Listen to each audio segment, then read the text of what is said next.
Creo que ese es el espíritu más grande que existe en el ser humano, la capacidad de filosofar en base al otro. Eh, es decir, en la medida en que yo me considero, como decía un texto, el Homo Conqueror, es el conquistador, ahí distorsiono la realidad. Como que yo voy a llevarte la palabra y te voy a convertir. Eh, creo que nos convertimos los dos en realidad. Por eso está el diálogo. El diálogo es lo que dice Platón, sería como el buscar la verdad a través del otro. Logos, la verdad, día a través. O sea, eh, en la medida en que el ego se erige en verdadero dueño de la verdad, crea una barrera con la verdad. Es paradojal. Cuando yo digo que tengo la verdad, yo en ese momento estoy cerrándole la puerta a la verdad.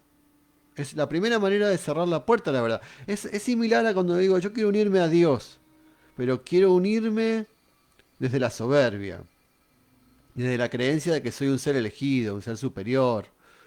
En esa medida yo estoy cerrándole la puerta a Dios. Es decir, no hay nadie más lejano a Dios que ese. Tal vez, y lo digo de esta manera muy progre y muy Papa Francisco, tal vez el ateo, que no tiene ni idea de Dios ni de la prédica, está más cerca de Dios. O sea, no digo todo ateo, pero cierto ateo que es humilde y que no, o agnóstico, sobre todo agnóstico, que no sabe ni tiene mucha idea de teología, pero justamente por esas dudas que tiene, por esa cautela, esté más abierto a la divinidad. Porque la divinidad tiene una característica muy importante, que no se impone.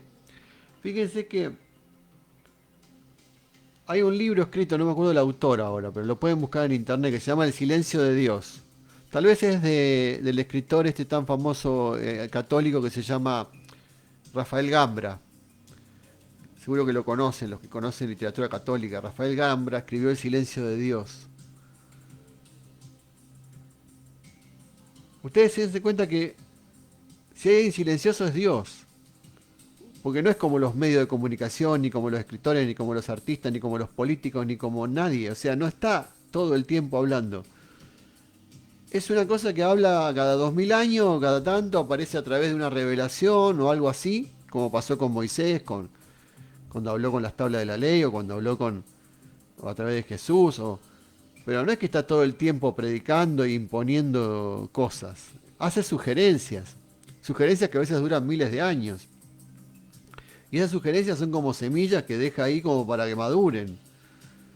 Entonces cuando uno ve a una persona que arrebatadamente dice yo tengo la verdad y levanta el dedo y empieza a predicar como si fuera esa la última revelación, y, y encima cómo puede ser que no me hagas caso, que no me creas o que no lo aceptes, está tan lejano de la actitud divina que es pura humildad y que es puro silencio. Y hablando de silencio, la mística medieval o la mística dionisíaca tiene que ver con eso, con el silencio. O sea, ¿cómo accedo a Dios? Por la vía del silencio. O sea, silencio, noche, oscuridad, nada, o luz tan grande que no se puede ver, son las referencias a una divinidad que se escapa, ¿no? También hay algo interesante que yo leí una vez, no sé si a ustedes les gusta el budismo zen, pero yo admiro mucho a un budista que se llama Daisetsu Teitaro Suzuki, que es un doctor en letras, que fue el que introdujo el zen en Occidente. Tiene escritos maravillosos. Hay unos ensayos sobre budismo zen de Suzuki, se llama este autor, que es un iluminado para mí, ¿no? Eh, que ese autor escribe un ensayo que se llama La pasividad en la vida budista, y todo ese ensayo está atravesado por relaciones entre la experiencia del satori budista, o lo que se busca que es la iluminación, y el mismo estado correlacionado con los estados de Teresa de Ávila, San Juan de la Cruz y otros místicos. Por ejemplo, los budistas zen aman al maestro Eckhart, que el maestro Eckhart fue un místico, el místico católico, pero lo que él describe es muy similar a lo que ellos están buscando como la iluminación. Por eso lo admiran a Eckhart. Bueno, hasta ahora díganme si me van siguiendo o ya es como que los mareé a todos. Porque no sé si me están siguiendo. Necesito que me hagan. Que me interrumpan. Bueno, mientras me hago un mate.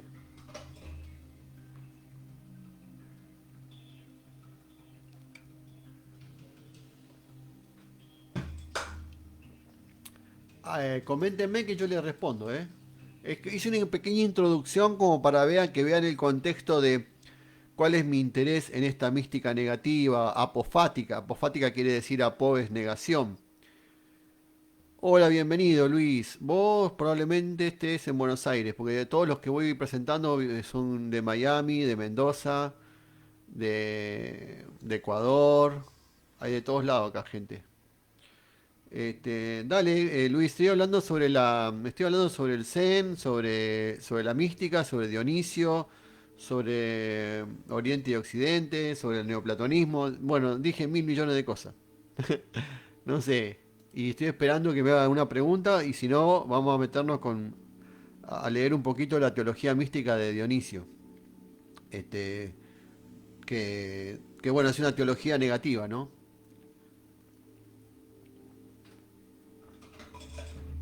Teología negativa, la gente que no entiende porque cree que es muy mala onda, no, no es negativo de mala onda, sino que es negativa.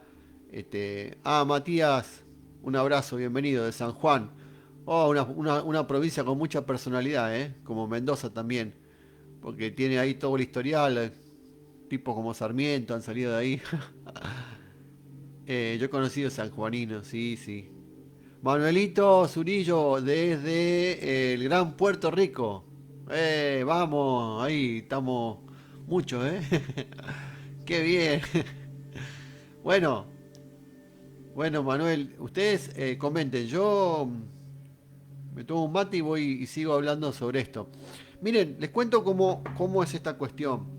Eh, Hay un problemita. Yo estaba viendo un video de una señora maravillosa que los etiqueté a muchos, que se llama una señora que es experta en Dionisio. No me acuerdo el nombre ahora. Es de España ella. Y ella decía que hay un problema. Occidente y Oriente son dos formas distintas de ser, ¿sí? Occidente es Apolo, ¿no? Es esa forma muy luminosa, muy racional, muy voluntariosa, ¿sí? Y siempre quiere que todo cierre y todo concretamente y actúa y tiene ese poder, por eso dominó al final Occidente, en el sentido de el capitalismo, de la tecnología, la modernidad, mismo el cristianismo, que es un fruto occidental desarrollado, ¿no? Que tiene esa cosa, esas creencias, esos dogmas, esa manera de imponerse también, que es muy masculina, si me pongo a pensar en términos de masculino y femenino, ¿no? Oriente es femenino, Oriente es intuitivo, es místico, Oriente. Por eso hablaba de la pasividad en la vida budista, porque yo cuando mencioné el estado místico es pasivo. ¿Qué significa esto? Significa que cuando uno tiene la actitud mística o busca la iluminación en el Zen o busca la unión con Dios, uno no puede imponerse. Uno no puede ser activo en el sentido de querer marcar los límites y marcar los puntos y marcar las formas. Dios hace lo que quiere, te da vuelta y media, no te avisa, no te prepara, o sea, te descoloca completamente en el absurdo como decía Kierkegaard. O sea, es el absurdo. Tuviste 100 años esperando para tener un hijo, cuando tenés 100 años y tu mujer también y puedes tener un hijo, porque tu mujer era estéril y tenés un hijo por milagro de Dios, te dice que lo vayas y lo sacrifiques en una zarza. Sí, perdón, que lo lleves a un monte y lo sacrifiques y se lo des a Yahvé. Entonces, eso dice Kierkegaard, eso no tiene explicación. ¿Cómo lo más preciado que te da, lo más preciado, como Job, lo más preciado, y después te lo quita? Pero cuando va a hacer la acción, dice, no, no lo hagas. Ya me demostraste tu fe, ya me demostraste tu entrega, ya me demostraste, a Abraham le dice, ¿no? Tu, tu fidelidad. Con lo cual, vos dirás, bueno, pero para la lógica humana puede resultar hasta perverso, hasta cruel. Pero esos son parámetros nuestros. La crueldad, así como el mal, son inventos humanos. Porque el universo, cuando una galaxia se come a otra, ¿qué es mala la galaxia? A eso le va a gustar a Luis, que es medio mano izquierda. O sea, no es que estoy relativizando el bien y el mal, solo que estoy diciendo que siempre el bien y mal depende de lo que nos toca a nosotros. Por ejemplo, cuando alguien muere o se enferma, ¿es malo o bueno eso? Bueno, obviamente que es malo para nosotros, pero tal vez esa enfermedad, esa persona como San Francisco de Asís lo iluminó, esa enfermedad. Entonces tenemos a San Francisco de Asís.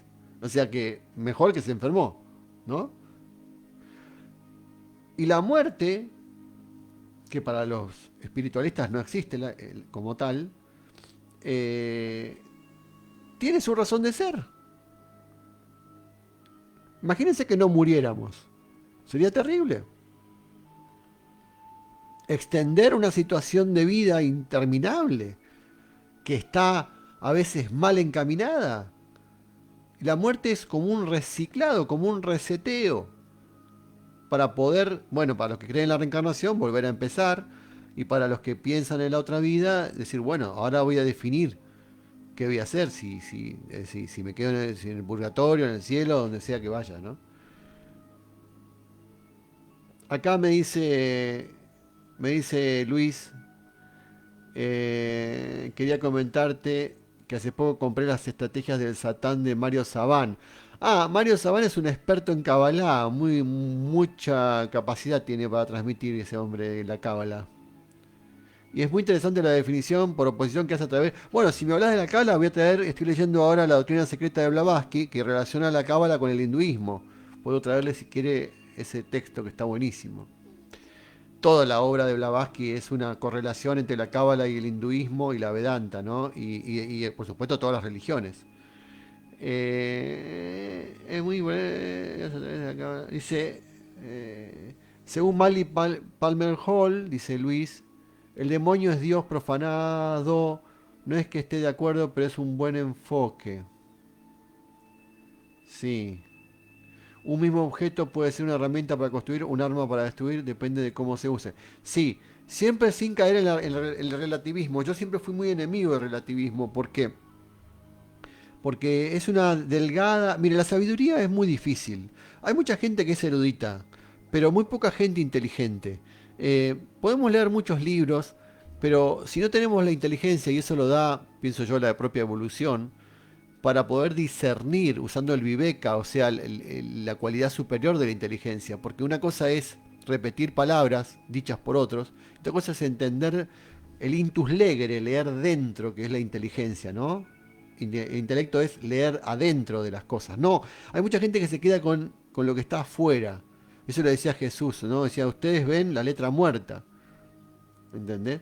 Entonces, cuando uno lee a Osho, a Krishnamurti, a Nietzsche, o acá esto que me hablabas, de Mario Sabán, o cualquier otra cosa, uno dice, bueno, está bien, pero entonces no existe el bien y el mal, salgo a dispararle a la gente, o a violar, o a matar, total, eso no está mal, porque en el fondo...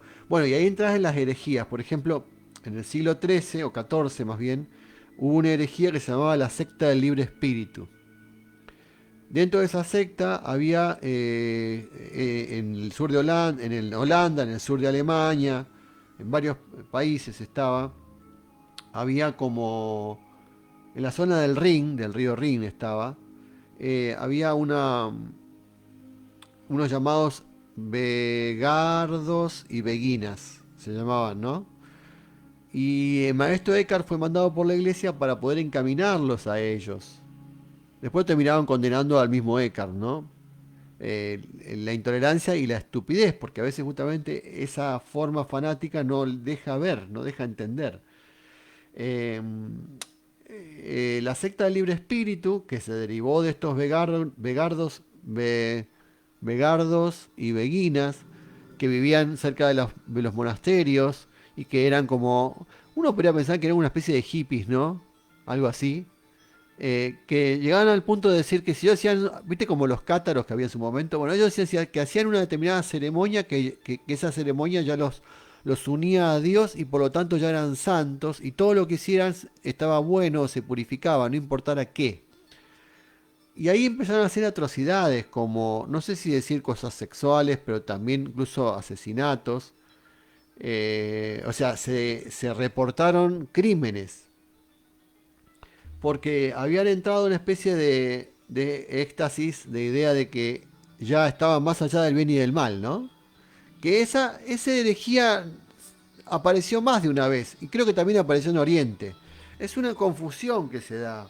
Como decir, bueno, todo es Dios, yo soy Dios. Yo ahora estoy unido a Dios, entonces todo lo que hago está bien. Son confusiones del pensamiento por la falta de inteligencia y de discernimiento que está en el corazón y en la mente y muy adentro de uno, y que justamente todos los caminos espirituales tratan de trabajar para pulir y despertar esa luz de la conciencia, que si esa luz de la conciencia no está, puedes haber leído la Biblia, el Corán, el Bhagavad Gita y todos los textos sagrados, y haber estado en todos los monasterios, pero no tenés la claridad,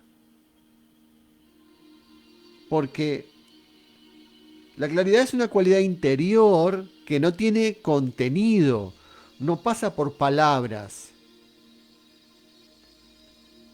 La sabiduría no es un conjunto de textos y de frases o de sistemas filosóficos, sino es la capacidad de conectar con lo divino que hay en todo y en todos, comenzando por lo divino en uno. En la medida que conecto con eso divino dentro mío, puedo iluminarme y a su vez iluminar el texto que estoy leyendo. El otro día me preguntaba Manuel, de Puerto Rico, mirá, digo Manuel y aparece, se dan cuenta que hay algo ahí, ¿eh? Digo Manuel y aparece, escribe Manuel. Poder mental. Me decía Manuel si había que respetar la Biblia. Y yo le digo, mirá, no pasa por la Biblia en sí, pasa por respetar todo, porque cuando vos desarrollás la cualidad del respeto, como la de la devoción,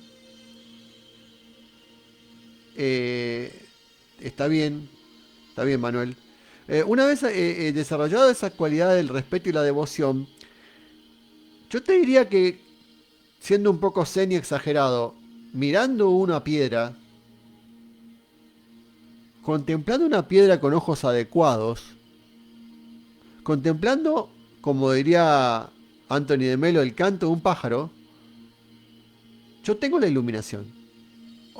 Accedo a la iluminación. Vos dirás, pero ¿para qué? Entonces voy a leer la Suma Teológica y los tratados de Aristóteles, si me basta con eso. Porque hay algo muy paradojal en eso. Eh, ¿Cómo decirlo? A ver. Santo Tomás de Aquino escribió una obra gigantesca, pero dicen en su biografía que él tuvo una visión mística, o sea, él pudo ver a Dios, tuvo esa experiencia que le llaman en la India el samadhi o en Japón le llaman el satori. Es un estado de conciencia, de contemplación suprema. Cuando se le presentó eso, la magnificencia de lo divino le hizo sentir tan pequeño con todo lo que había escrito, porque incluso le dijo que había hablado bien de él, Dios, que sintió la necesidad de quemar todo lo que había escrito, de tirarlo. Eso le pasó también a Dante Alighieri, porque Dante Alighieri quería expresar algo que estaba muy por encima de sus posibilidades. Y vos decías, pero es el mayor poeta de la historia. Sí, pero él se quedó corto, él quería hablar del cielo y no podía, porque no le alcanzaban las palabras. Y, y bueno, eh, se salvó la obra de Tomás porque un discípulo de él, que era el amanuense, dijo, no, pará, esto no, no lo vas a tirar. Bueno, no sé, lo salvó. se salvó. Este, pero... Ah, me dice acá Manuel que dice la pregunta que hice la contestaste mucho mejor al revelar el Aquino que dijo que la verdad está en todas partes. Yo eso de que la verdad está en todas partes lo saqué de una obra maravillosa que se llama La vida intelectual y fue escrita por un escritor muy grande francés que era un sacerdote que se llamaba A. de Certilanges. Certilanges, se escribe con Elie. En esa obra que a mí me marcó a los 18 años, él desarrolla los 16 consejos de Santo Tomás de Aquino para el estudio, que son 16 consejos que están muy breves y él desarrolla todo un libro con esos consejos, como que le dedica un capítulo a cada consejo. Y, y una de las cosas que él habla es que el estudiante de la verdad, como lo era, como es cualquier persona que es un intelectual que está dedicado a la vida intelectual, pero en el sentido más puro y profundo de la verdad, no puede descartar a nada ni a nadie. No puede decir, no, esto no lo voy a leer, o esto no, o esto es una pérdida de tiempo, o estos están equivocados, porque, porque como dije al principio, o sea, la inteligencia divina se reparte entre las mentes humanas. Eh, como ninguno de nosotros puede ser la sabiduría encarnada, esa sabiduría encarna a través de muchas almas. Esa es mi idea, ¿no? Y que escuchando todas esas voces sabias, la verdad que está dentro nuestro va creciendo, se va nutriendo, se va desarrollando, se va expandiendo como una entidad, ¿no? Y a veces encontramos almas muy privilegiadas, que parece ser que tuvieran una sabiduría muy grande, como que abarcara mucho, ¿no? Pero no es lo común eso. Entonces necesitamos mucho de... Yo creo que incluso esas almas también necesitan frecuentar. Ahí en el libro ese de la vida intelectual dice que hay que frecuentar ciertas personas, que son las que nutren el trabajo del intelectual, que son las que estimulan, ¿no? Bueno, díganme qué otro comentario tienen para que yo no los aburra y no me vaya por las ramas porque tengo esa tendencia. Los leo, ¿eh? A ver, no sé si alguien quiere o está más cómodo sin escribir. No, no me hagan hablar solo acá, ¿eh? Que me siento aislado. O sea, la única manera de escucharlos es a través de lo que me escriban. Bueno, eh, eh, si quieren vamos a ver un poquito de la teología mística.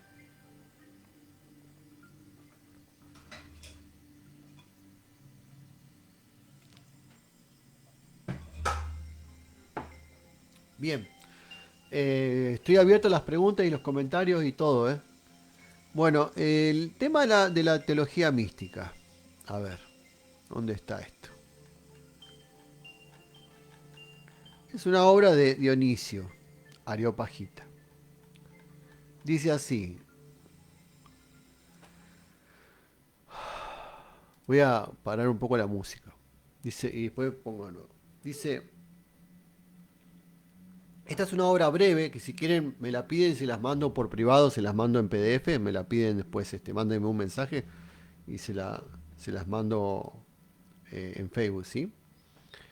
Yo les mando el texto este de la teología mística, que es muy breve, son 5 capitulitos cortos, es una obra breve, pero saben lo poderosa, ¿no? Las personas quieren dar, me dice Pablito Cobo acá, me dice, las personas quieren dar a entender que la verdad es solo blanco o negro. Claro, es un error absoluto eso. La verdad, ya la palabra verdad es una palabra muy profanada, igual que la palabra amor, son palabras que se han usado tanto que se produce un desgaste, ¿no? Tan alejado de lo que es verdaderamente. Fíjense que el concepto de aletheia, de la verdad que rescata Heidegger, que estaba en Heráclito y en los presocráticos, era un concepto de la verdad como algo que se descubre. Es decir, como que hay un velo que la tapa y lo que tiene que hacer es correr el velo. Y ese concepto que yo diría que es mucho más humilde y cauto, es distinto a la idea de esta es la verdad. No, vamos a por ella, o sea, vamos a por su descubrimiento, ¿no? Eh, dice,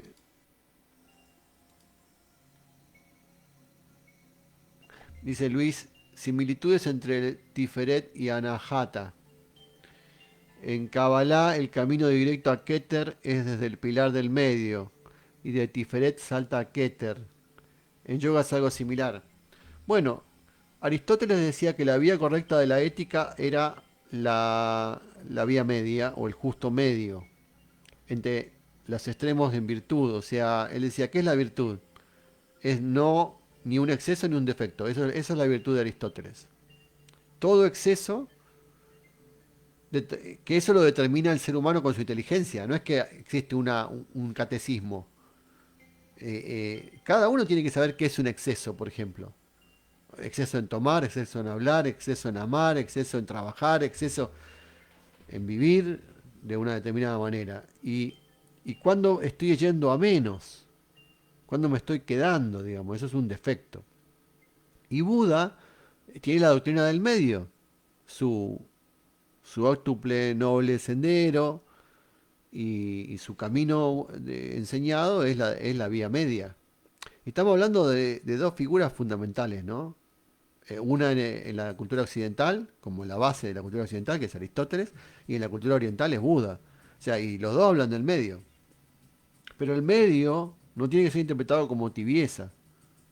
De hecho, es mucho más difícil el medio que los extremos.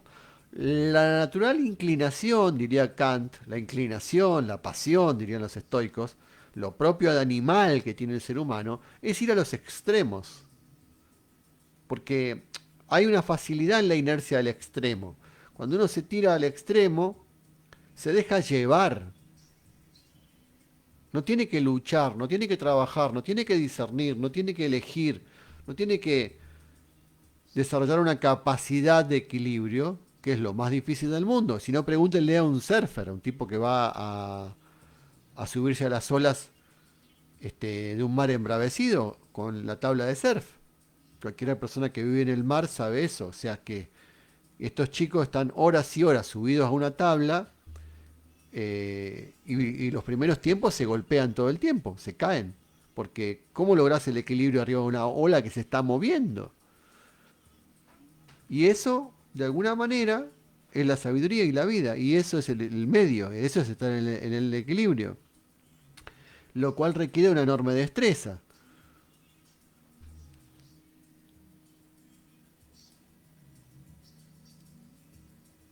Acá me dice Matías Peralta, dice, incluso para pedalear se requiere de equilibrio. Bueno, toda persona que se recuerda cuando tenía 4 años, 5, agarró la primera bici, sabía lo difícil que era. Lo difícil que era no caerse, ¿no? Se tuvo que dar algunos golpes, ¿no?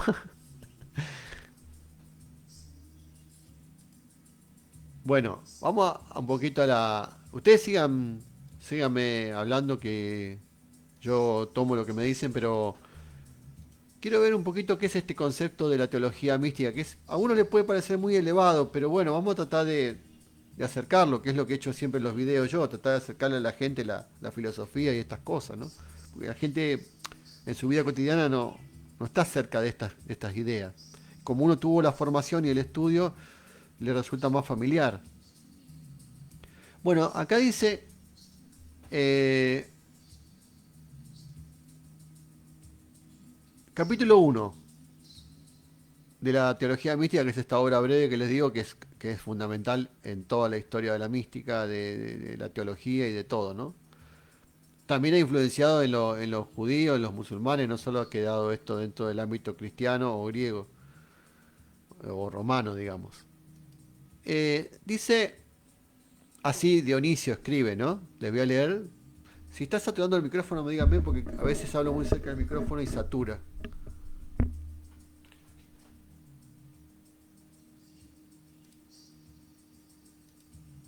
Voy a poner los lentes, me parece. Y se ve bien. Bueno, dice así, Trinidad supraesencial. Así empieza la obra. Trinidad supraesencial. ¿Qué significa supraesencial? Que está por encima del ser. Porque hay un concepto en Oriente y Occidente, en el neoplatonismo, que es como una versión de la India, de la Vedanta en términos occidentales, griegos, donde en la Vedanta hindú hay algo que está por encima del Dios manifestado, que es el Dios inmanifestado, Brahman. Y esa cosa que es el absoluto, no tiene espacio ni tiempo ni ser ni manera alguna de aprehenderlo.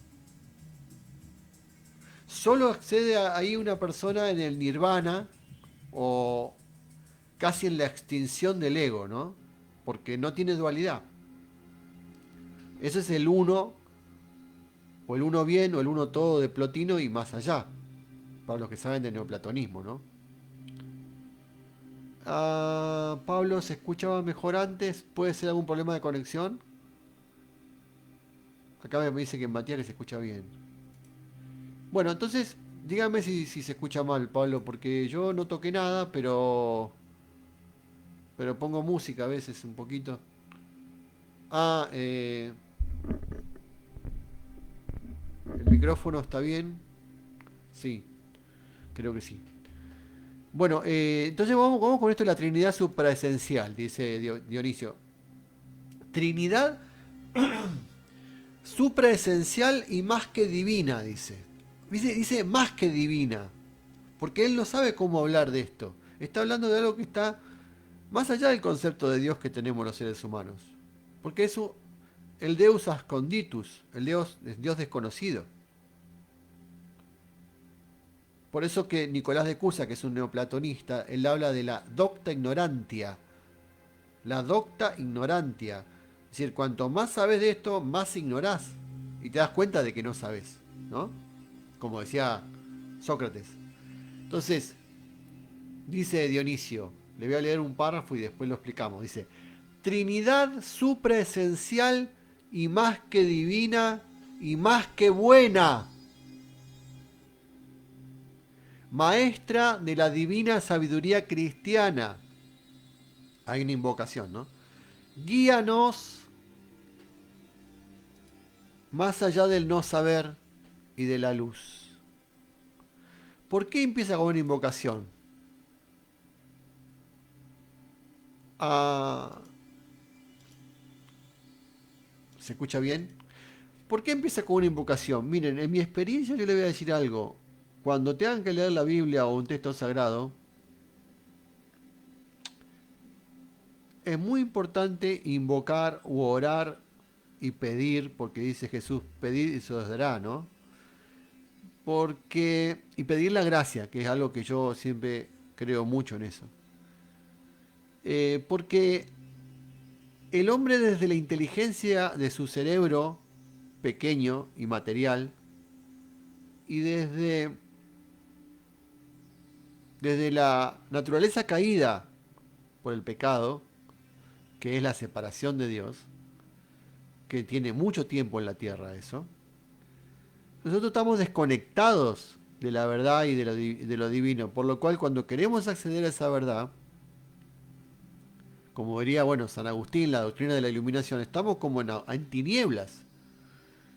Entonces cuando uno invoca a Dios, a la gracia, lo que hace es iluminar su mente e iluminar el texto que está estudiando o el escrito que va a iniciar, como el caso de Dionisio.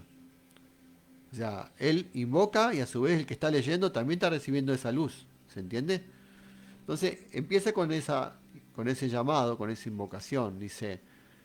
Eh, dice, Trinidad supresencial y más que divina y más que buena, maestra de la divina sabiduría cristiana, guíanos más allá del no saber y de la luz, hasta la cima,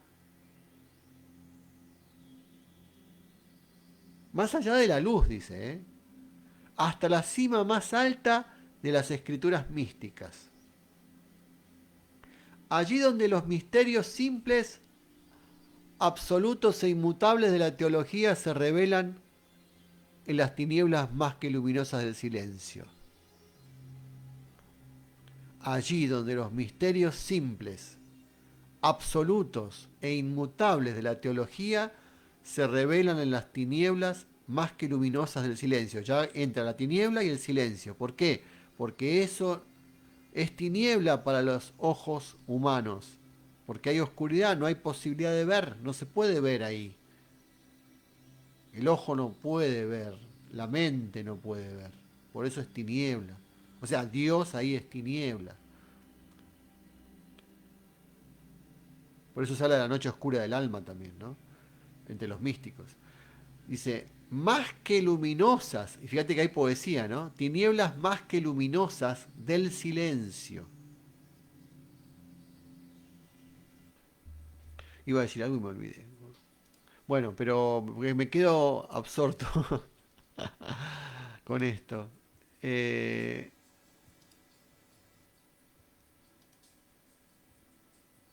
dice, porque iba a decir de los misterios, ahora me acuerdo. Ustedes saben que la palabra misterio, la palabra griega, que deriva de mistes. Mistes era el sacerdote que dirigía los misterios. Los misterios eran ceremonias sagradas, iniciáticas, de ciertos círculos religiosos muy sofisticados, muy finos, que eran para una cierta élite incluso, de Grecia y también de Siria y también de Egipto y también de muchos otros lugares cercanos al Mediterráneo, y que en esas iniciaciones, en esas cuevas, en esos lugares donde se daban esos misterios, misterios de Eleusis, misterios de Apolo, misterios de Dioniso, y de otras que había en distintas ciudades y lugares. eh, el sacerdote era el mistes, que era el hierofante, ¿no? El que tenía el conocimiento y que lo daba y que lo revelaba. De ahí deriva la palabra místico.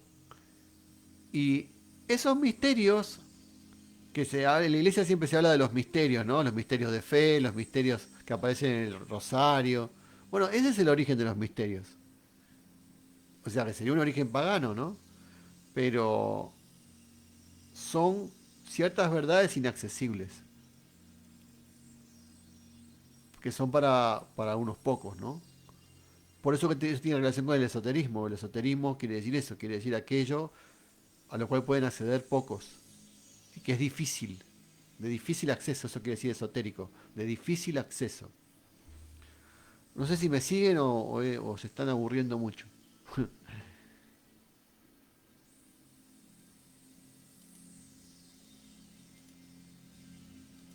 Entonces, dice Dionisio, en medio de las más negras tinieblas, fulgurantes de luz, miren esto, ¿por qué dice esto que parece poesía o un oxímoron? En medio de las más negras tinieblas fulgurantes de luz. Cualquier mente explota ahí, porque no, como tinieblas fulgurantes de luz. Desbordan, absolutamente intangibles e invisibles, los misterios de hermosísimos fulgores que inundan nuestras inteligencias, que saben cerrar los ojos.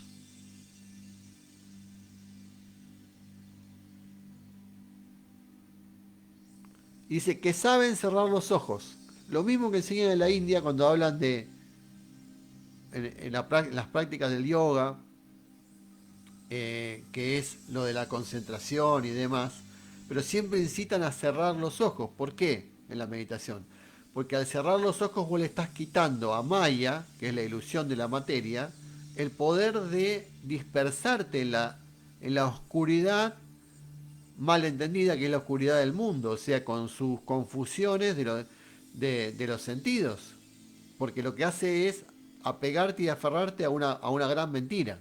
podríamos decir, que es todo lo que percibís.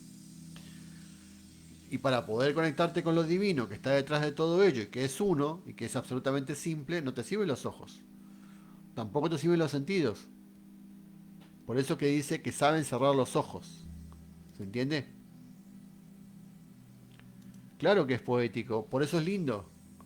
Porque los místicos usan la poesía porque como no se puede hablar de aquello, solo la poesía y el arte, algunos lo han hecho con la pintura, otros con la arquitectura, con la música, se puede hablar de lo que es, de lo que no se puede hablar. Dígame si se entiende todo y si no se entiende me hacen las preguntas, porque si no, no puedo avanzar, no sirve avanzar.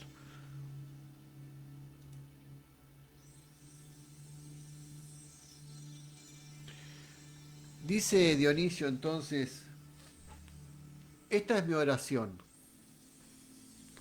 Timoteo, amigo mío, entregado por completo a la contemplación mística, renuncia a los sentidos. Miremos, renuncia a los sentidos. Es muy loco. Observen esto, atentos a esto.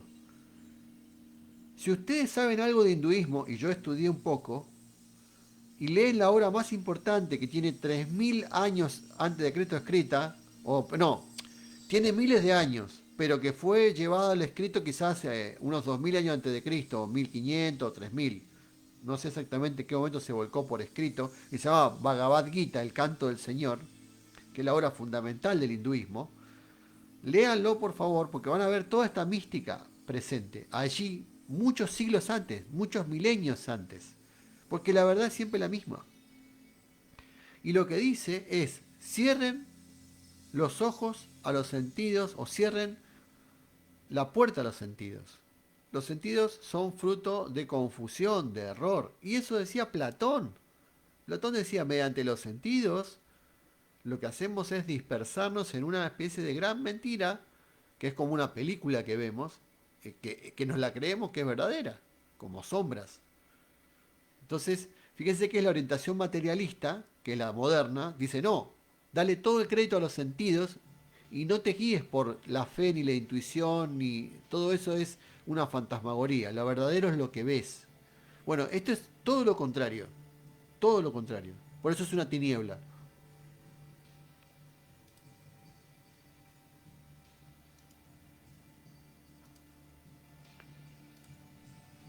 Bueno, no hay ningún comentario o pregunta. Todo se va entendiendo porque si ustedes no me comentan, yo voy a cerrar el video porque no puedo hacerlo, no puedo hablar solamente. No es una conferencia esto, es un diálogo, una charla. Quiero dialogar. Eh, en esa medida yo puedo seguir adelante, que es la idea, ¿no? Mía. Así que espero sus preguntas y comentarios. Bueno, acá dice entonces renuncia a los sentidos, a las operaciones intelectuales. Fíjense, la mística no se puede acceder mediante la razón. A todo lo sensible y a lo inteligible, hasta todo lo que se pueda pensar. Despójate de todas las cosas que son, todo lo que es, y aún de las que no son. Fíjense que hace poco leía un post que había puesto Pijama Surf, que en el hinduismo se dice que todo es una ilusión, un sueño, una maya, ¿no? Como la película Matrix, está inspirada en eso. Entonces, uno que comenta debajo de ese grupo, de esa página, dice, eso estaban equivocados los védicos porque es completamente falso. Y yo le digo, bueno, le cuestioné de que le faltaba un poco de filosofía para entender que los sentidos no revelan la realidad. Y, entonces ahí me dice, ¿pero no observás lo que te rodea? Claro, o sea, me está diciendo la cosa más elemental del mundo, que es lo que todos hacemos, que es mirar lo que nos rodea de manera ingenua y acrítica y tomándolo como que es lo que es. Cualquiera que estudia ciencia, física cuántica, la nuevo paradigma de la ciencia, un poco de filosofía, si lee a Kant, a Hume, a, el mismo Meister Eckhart o el idealismo o incluso hasta Aristóteles mismo, uno se da cuenta que las cosas no son tal como se ven. Cualquiera que ha estudiado la teoría cuántica o un poquito sabe sobre el átomo, sobre lo infinitesimal y lo infinitamente grande y la teoría de la relatividad y uno se da cuenta que todo lo que ve no es nada que ver. La Tierra se mueve y nosotros la vemos quieta, el Sol se mueve y en realidad el Sol no se mueve para nosotros, o sea, está fijo para nosotros, ¿no? Sin embargo, lo vemos moverse por un efecto de los sentidos. Quiere decir que los sentidos son engañosos permanentemente. Permanentemente te engañan. Desde lo más chico a lo más grande.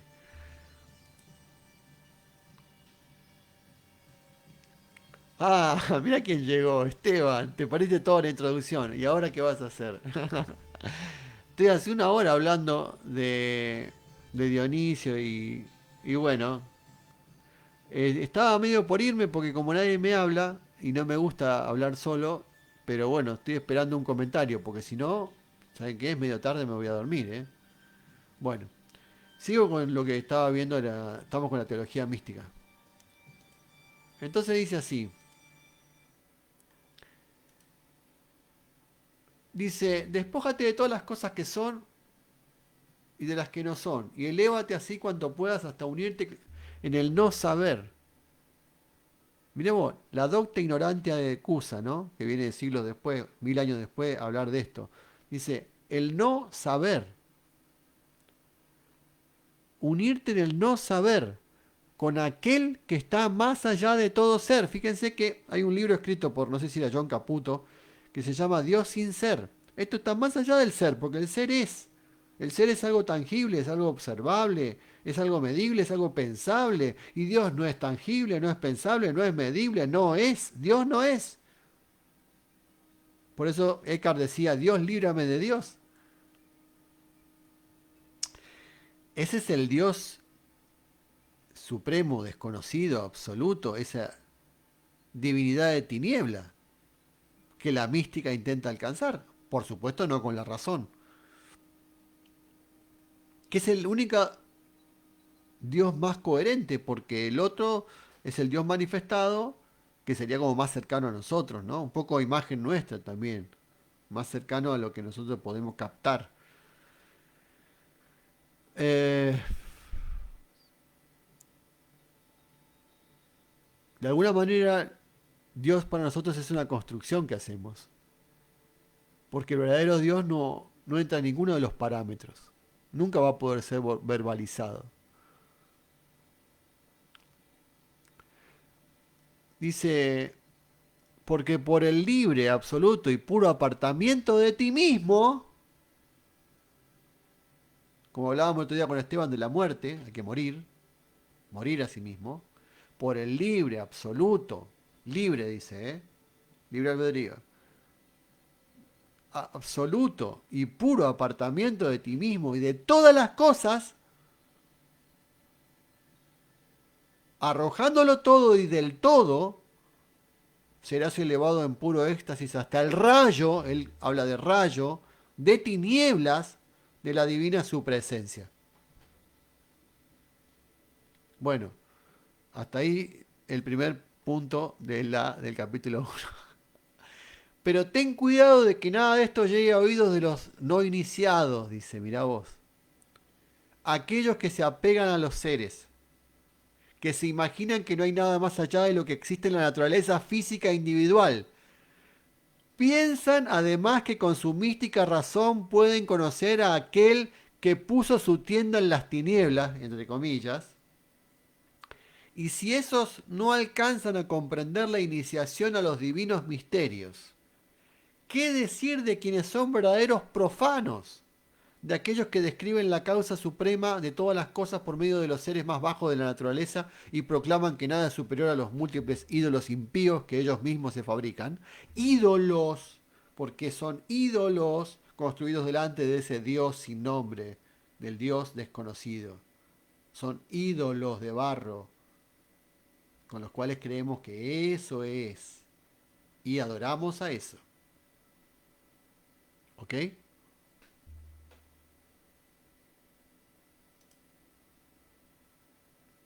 En realidad debemos afirmar que siendo causa de todos los seres, habrá de atribuírsele todo cuanto se diga de los seres, porque es supraesencial a todos, usted está más allá del ser de todos.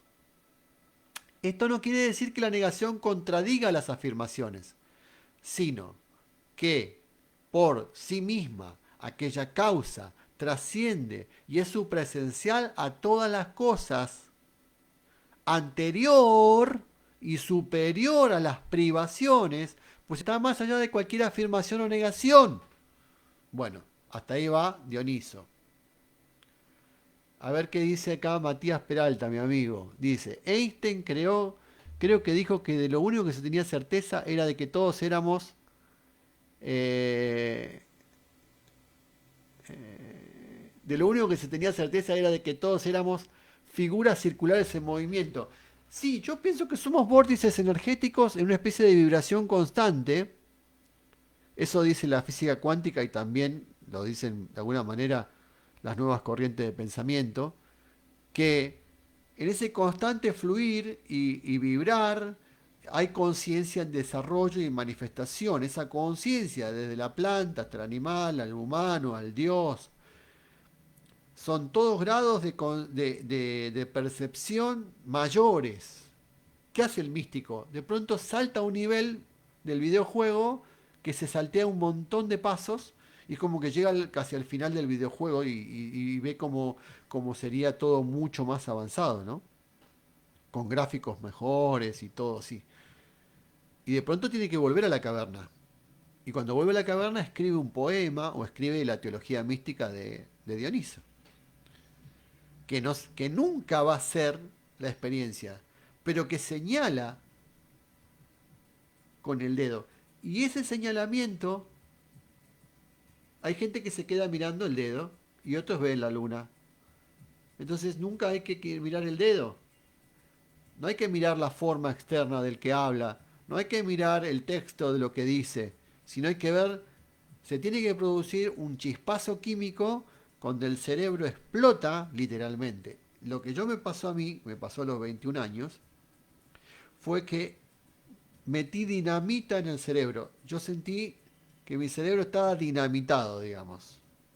Empezó a fluir una comprensión en mi conciencia, en mi mente, en mi cuerpo, que no tenía nada que ver con los libros. Los libros solamente eran estímulos para que se produjera ese despertar, esa percepción. Entonces la mística no es cristiana, no es budista, no es hindú, ni es musulmana. Eso lo saben los sufíes, eso lo saben los gnósticos, eso lo saben los cabalistas, eso lo saben, no sé, los chamanes andinos. Cualquiera lo sabe una vez que entró a ese lugar. No, nunca fui ateo, siempre fui creyente. Pablo me pregunta si yo era ateo. No, no.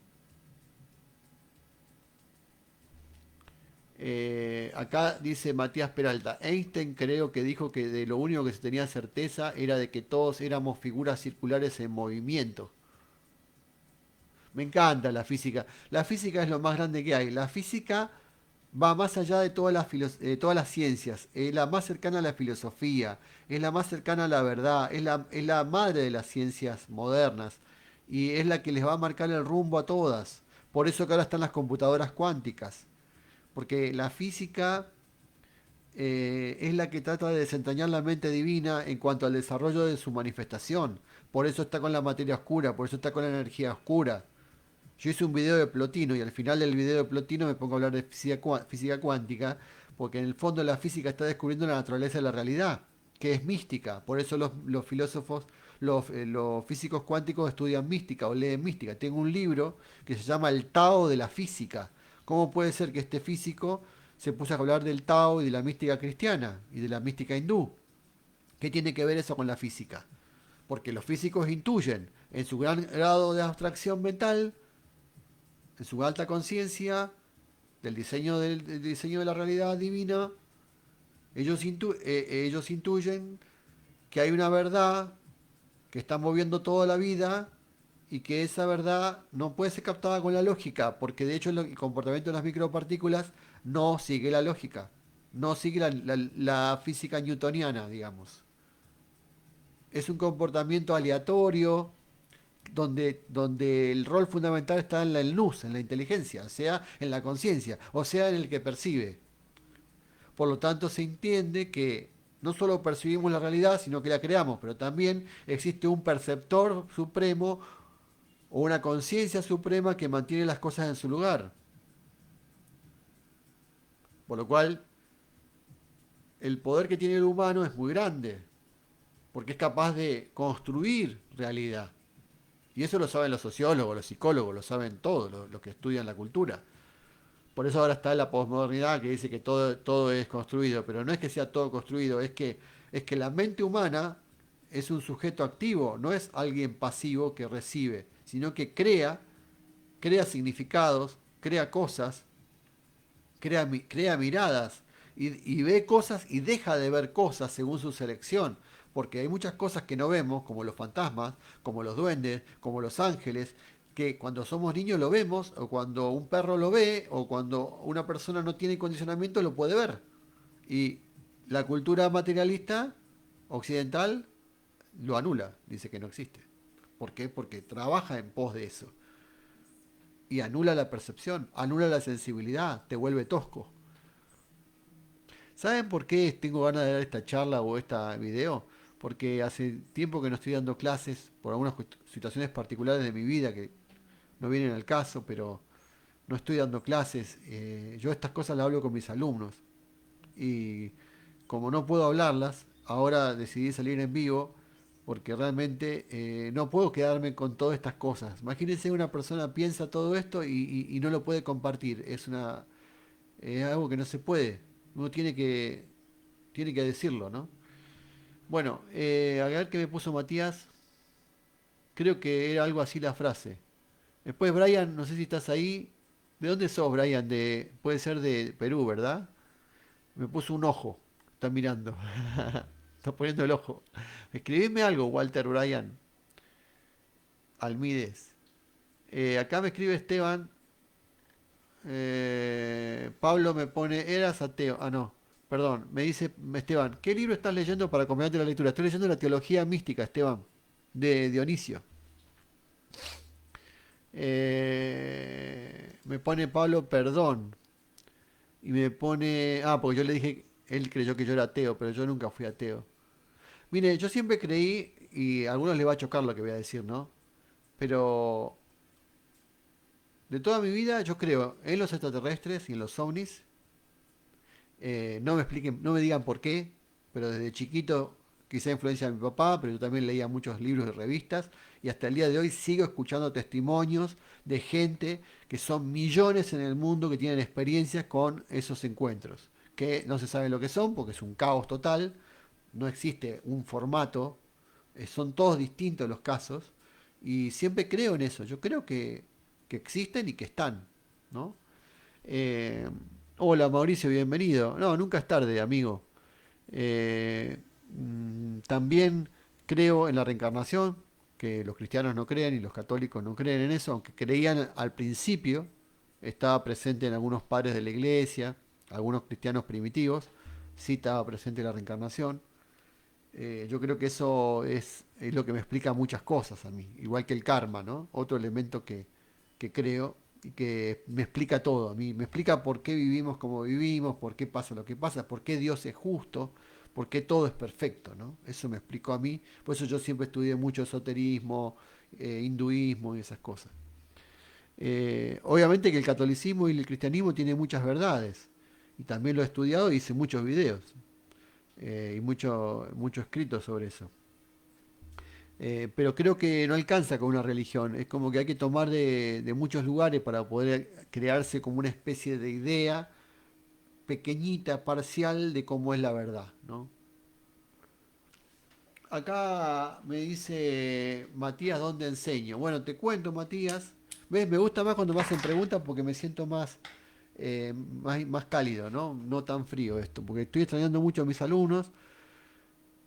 Les cuento que estoy en una situación complicada donde tuve que dejar de trabajar por cuestión, un tema familiar eh, no sé cuándo voy a volver a dar clases, eso me cortó un poco, es como que para mí es como la vida, es como respirar. Cuando yo empiezo las clases en marzo,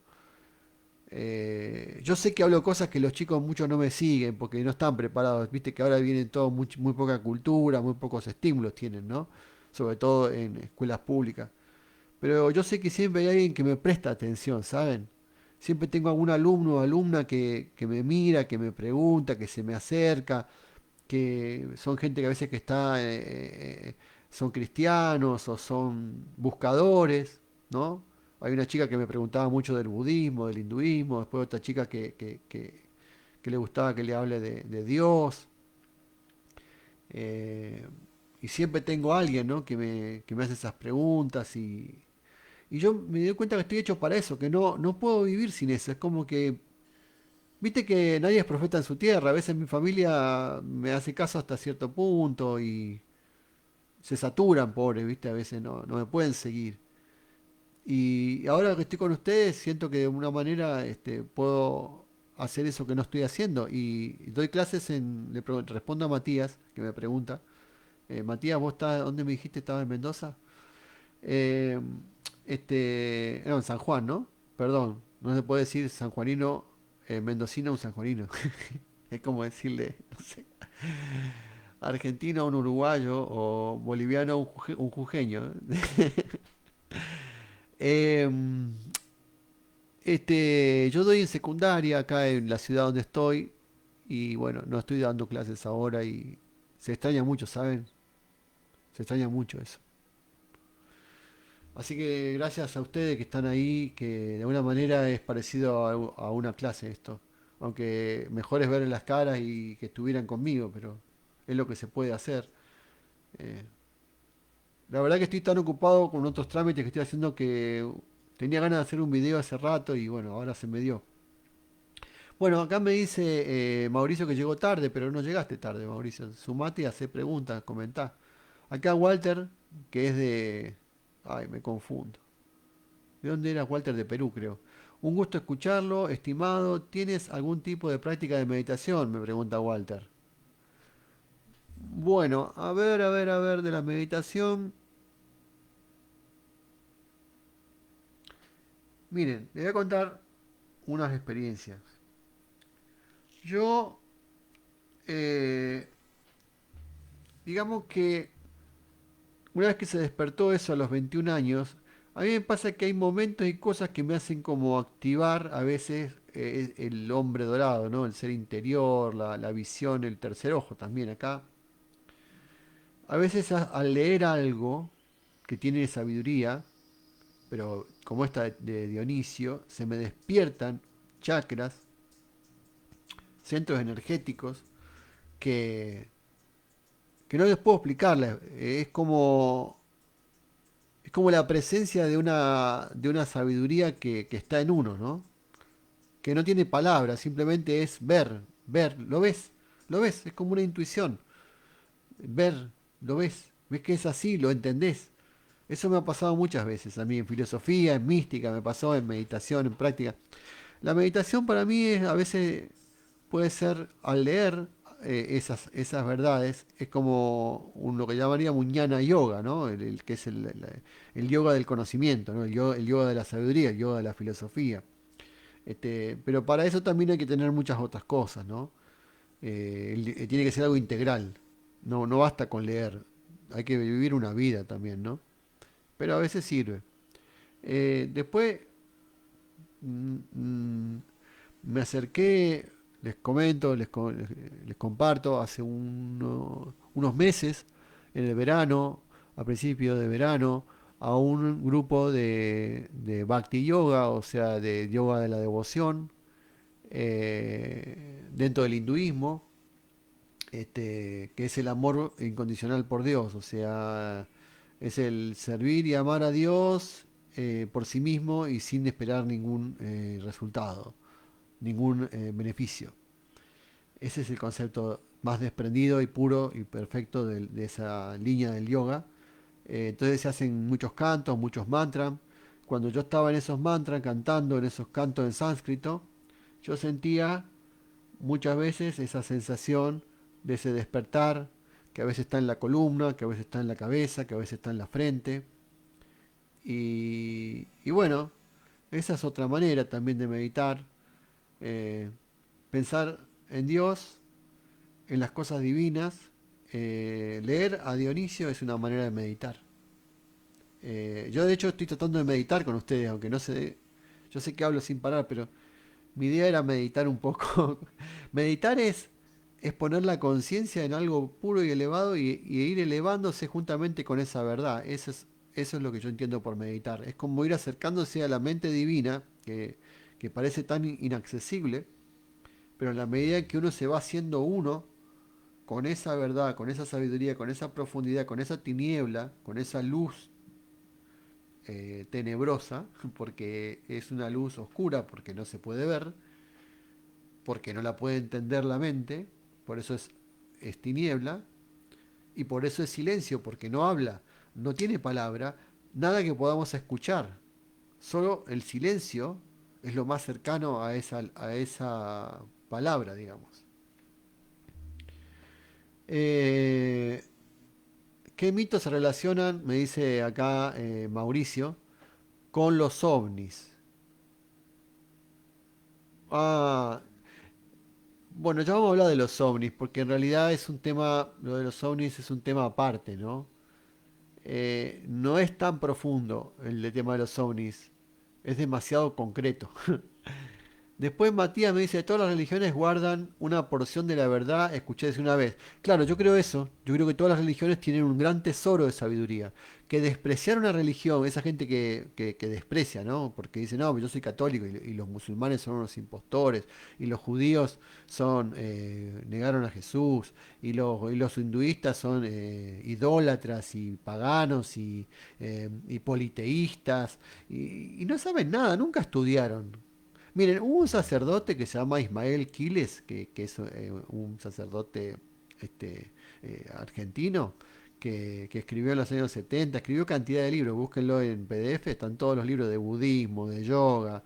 Escribió de todo del orientalismo, de todo, del neoplatonismo, un erudito. Él creó una materia, perdón, una carrera dentro de la Universidad de Salvador, que es una universidad privada católica argentina muy conocida, que se llamaba, la carrera se llamaba Estudios Orientales, licenciatura en Estudios Orientales. Cuando yo tenía 17, 18 años y vi que existía la carrera en Buenos Aires, yo quería estudiar eso. Miren, tenía 17 años y yo quería, porque yo ya leía cosas hindúes en esa época, leía de todo, ¿no? Cuando era adolescente. Y yo digo, yo quiero estudiar esa carrera. Y resulta que fue este Ismael Quiles, según me entero, el que la fundó. Y era sacerdote católico, pero con una mentalidad, seguramente que era jesuita, lo más probable que era jesuita, porque solo los jesuitas tienen esta mentalidad abierta. Por eso los tildan de todo, porque tienen muchos enemigos, porque como los jesuitas han sido los que han predicado por el mundo y han tenido ese poder de alcance y de llegada a todas partes, siempre los acusan de que son masones, de que son esto, de que son progres, de que son... Pero lo que pasa es que los jesuitas están más avanzados, son los más cultos junto con los dominicos. La diferencia es que los dominicos fueron los creadores de la Inquisición. Entonces los dominicos son más conservadores, podríamos llamar. Y entonces ahí hay pelea, ¿no? Bueno, ¿qué mitos se relacionan con los ovnis? Eh, no, todas las religiones guardan San Juan. Matías me dice, no pasa nada, la red mejor con Mendoza. Sí, pero hay quizá a veces alguna pica entre San Juan y Mendoza, ¿viste? ¿Qué sé yo? ¿Quién tiene mejor vino? Dice, sé que no te gusta, pero si puedes, mira esto. Y me manda la historia oculta. A ver qué me mandó. Me mandó algo Matías acá. Vamos a ver qué- la historia oculta de Gustavo Cerati. No, no es que no me gusta Cerati. Yo lo hago para llevar la contra. O sea, no sé cómo explicarlo. Bueno, nada, no importa. Acá me mandó Matías un video de Cerati. Sí, Cerati es una persona muy mística, muy... Me parece que Cerati, Gustavo Cerati, es un músico argentino, tiene mucho de espiritualidad, sus letras, su música. Eh, el debate mío pasa por otro lado, pasa que hago algo que no hay que hacer, que es compararlos con Charly García y Spinetta, que creo que a nivel artístico tienen una profundidad que es incomparable. No sé cómo, no sé qué símil hacerles, pero como comparar escritores o músicos, eh, hay una densidad en la obra de Spinetta y de Charlie que no se compara con ningún músico argentino y yo diría que no conozco casi ninguno en Latinoamérica que tenga ese nivel de sutileza en la creación de ciertos temas, en la composición, en los arreglos. Sobre todo Charlie tiene un concepto, un oído que nadie tiene ese oído. O sea, para armar las cosas que armó, ¿no? Las bandas que armó, él patrocinó a casi todos los grupos de los 70 y los 80, ¿no? Era el maestro. Por eso León Gieco le hizo una canción que decía que todos eran los Salieris de Charlie, porque Salieri era el que le robaba las melodías a Mozart, ¿no? Y de alguna manera todos se sentían como hijos de Charlie. Eh, y bueno, hay gente que no sabe nada de eso, porque, porque como escucha Soda Stereo en otros países y piensa que eso es la música argentina, y bueno, nunca se puso a escuchar a Charlie, ¿no? Yo a Charlie lo descubrí de adolescente, a los 20 años más o menos, 19, y pensaba que era un tipo que se bajaba los pantalones, que, que era un ordinario, un drogadicto. Claro, lo que me mostraban los medios, que era un tipo ahí, un reventado, ¿no? Y resulta que es un alma sublime. Lo que pasa es que las almas sublimes están acechadas por el mal. Y muchas veces el mal las toma para sí. Y las consume, ¿no? Las destruye. Charlie está vivo gracias a Palito Ortega que lo salvó. Eh, bueno, igual no quiero hablar de eso, porque se va del tema. Me dice Matías, míralo si puedes hablar sobre que es un espíritu que ha encarnado muchas veces. Cerati, no solo en este plano, sino en varios, en ambos lados del bien y del mal, está bueno. Bueno, puede ser, sí, está bien. Yo no quería hablar de Cerati, porque si no es signos de tema, ¿sí? Volviendo a lo esotérico, lo místico, ¿no? Hágame preguntas sobre eso, así no nos vamos porque capaz que Matías, como le gusta la música y últimamente publiqué cosas de eso, pero el video tiene que centrarse en un tema, por lo menos temas que sean cercanos. ¿Hay a una otra pregunta o comentario que me quieran hacer sobre esto? De la teología mística. Le voy a seguir compartiendo un poco más de esto, miren. Que dice Dionisio. Acuérdense que Dionisio escribe esto, es un señor desconocido, que la iglesia lo considera santo y mártir, que fue descubierto muy tardíamente, eh, si bien había influenciado, pero digamos era como un mito, ¿no? Un ser que incluso lo consideraban más autoridad que San Agustín. Miren lo que digo, ¿eh? Más autoridad que San Agustín, porque lo consideraban discípulo directo de San Pablo. Así lo tenían como una autoridad. Por eso Santo Tomás basa sus escritos mucho en citas de Dionisio. Dice en la teología negativa, la teología mística de Dionisio dice,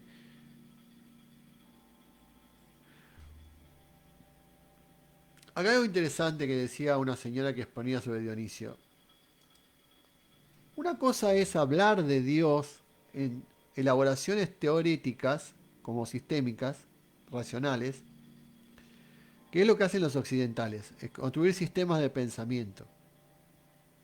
Pero muy distinto es tener la experiencia mística.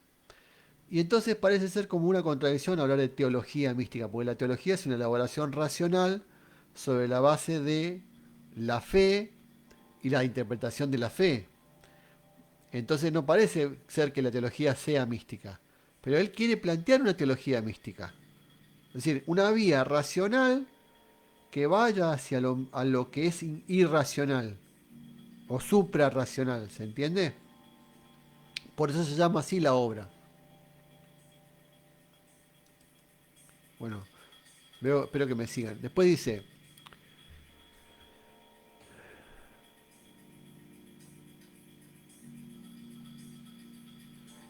Dice Dionisio, en ese sentido, pues, dice el divino Bartolomé que la teología es al mismo tiempo abundante y mínima.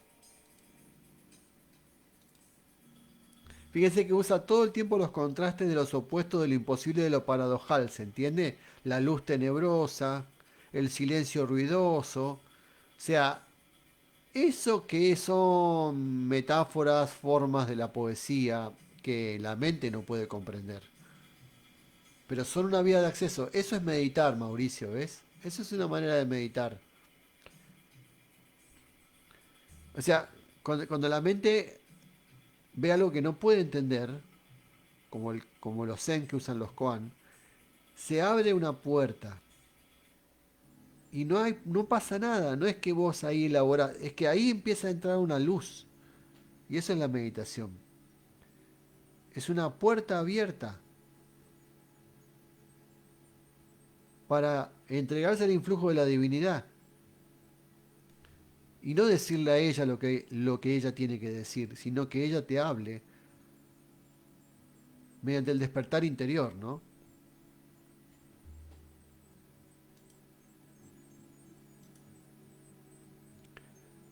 Dice Dionisio que el divino Bartolomé dice que la teología es al mismo tiempo abundante y mínima y que si el Evangelio es amplio y copioso, es también conciso. A mi parecer, dice Dionisio, ha comprendido perfectamente que la misericordiosa causa de todas las cosas es elocuente y silenciosa.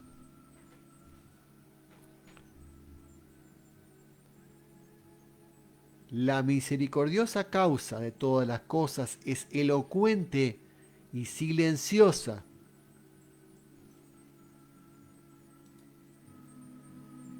En realidad, callada. No es racional ni inteligible.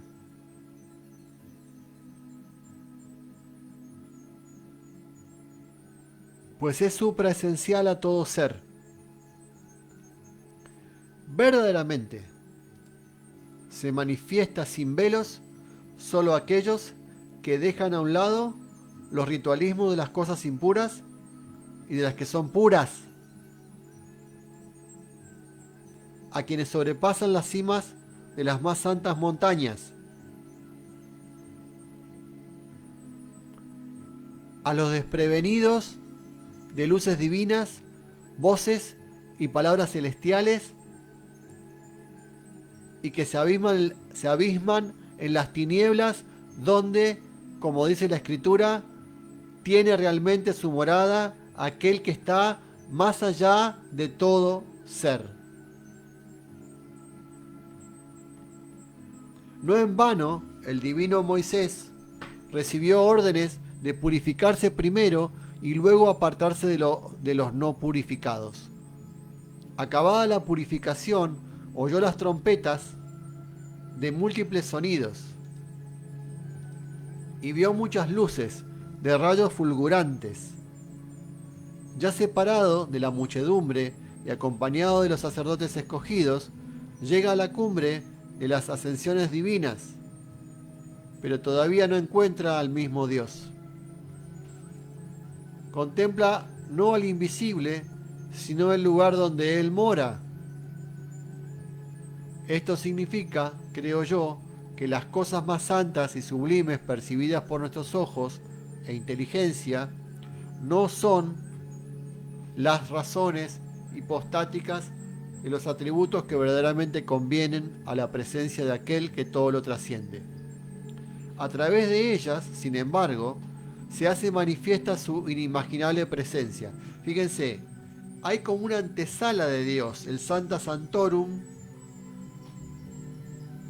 que hace signos visibles o evidentes de su presencia, pero no es su presencia, es la antesala. Estas son las vías místicas. Yo tengo un libro que se llama Opúsculos Místicos de San Buenaventura, que habla del itinerario de la mente a Dios. Y por supuesto que está basado en esto. Es como un camino que va sorteando. El libro Isis sin velo de Blavatsky habla de esto también. Entonces, cuando vos creíste que ya llegaste, no llegaste todavía.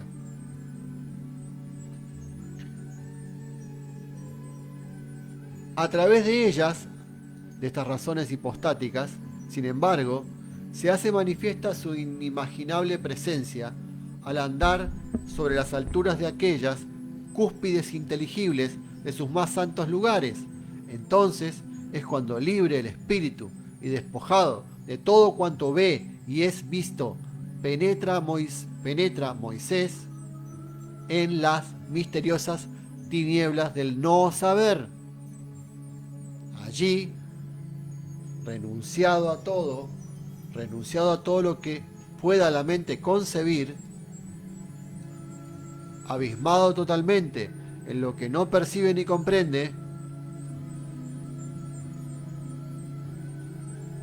se abandona por completo en aquel que está más allá de todo ser.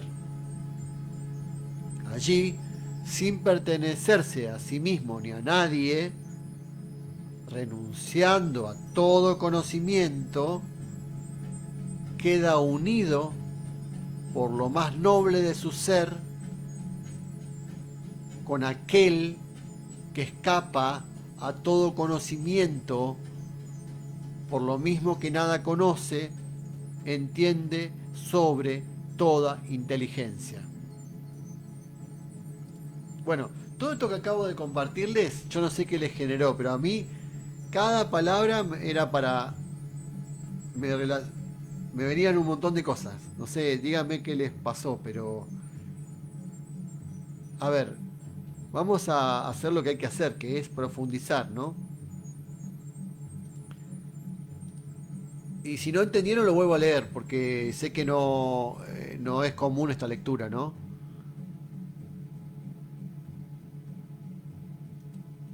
Dice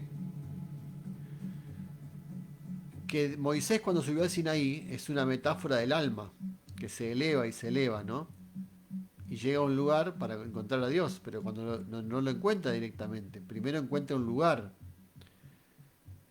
Dice, esto significa que las cosas más santas y sublimes percibidas por nuestros ojos e inteligencia no son las razones esas, hipostáticas, de los atributos que verdaderamente convienen a la presencia de aquel que todo lo trasciende. O sea, no son esos atributos divinos propios.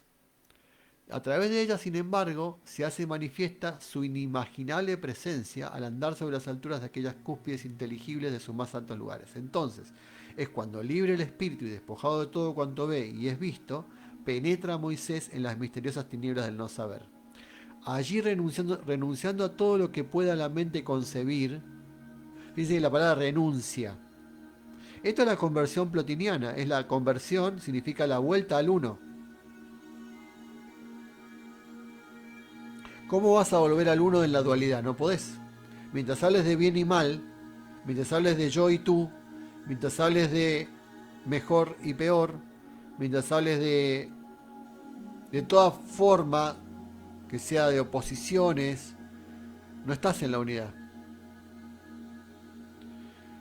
Eh,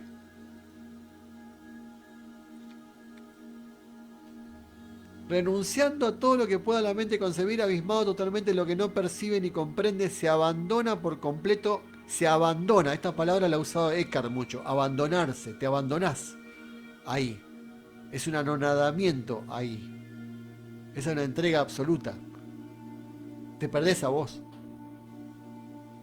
es una muerte,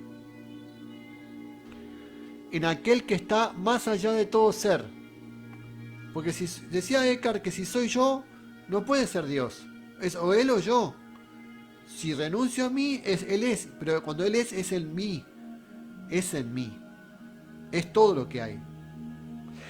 Por eso Eckhart, que fue un místico del siglo XIV, que se inspiró mucho en Dionisio, en el neoplatonismo, y era discípulo de San Alberto Magno, que fue el maestro de Santo Tomás de Aquino, o sea que es como un condiscípulo de Tomás.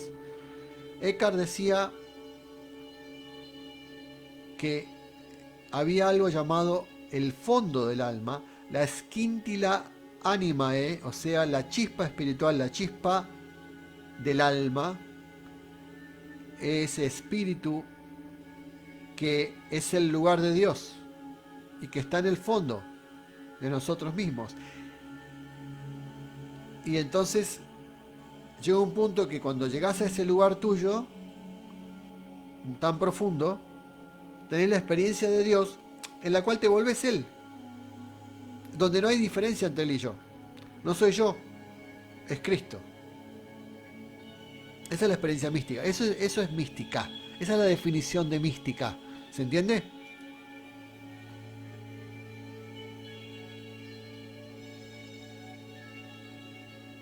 Bueno, díganme si me siguen o algo no se entendió porque yo sé que es difícil. Entonces, bueno, queda unido allí, renunciando a todo conocimiento, queda unido por lo más noble de su ser. ¿Qué es lo más noble de su ser? El fondo del alma. La scintilla animae, la centella del alma, el espíritu, la presencia divina, la imagen y semejanza. Allí está nuestra dignidad, nuestro, nuestra divinidad. Por eso que los orientales, que la tienen más clara que nosotros, los de la iglesia oriental, católicos ortodoxos, yo estuve hablando con un muchacho que se empezó a compenetrar y a hacerse parte de esa iglesia, y él me hablaba mucho que en los escritos místicos que tienen ellos hay una cosa que se llama theosis, que es divinizarse. O sea, hacerse. Viste que uno es imagen y semejanza, pero no parece mucho que seamos imagen y semejanza, estamos muy lejos. Jesús fue el ejemplo concreto de la imagen y semejanza, pero como arquetipo, Jesucristo, es el arquetipo de esa imagen y semejanza para el hombre, por eso se hizo hombre, para que uno tome esa forma, como un modelo, como una idea platónica a la cual asimilarse. Bueno, no veo más comentarios. O se durmieron o si quieren puedo ya ir cortando. Porque insisto que para mí es muy importante la interacción. Little fish come quietly, your fins afraid and sore.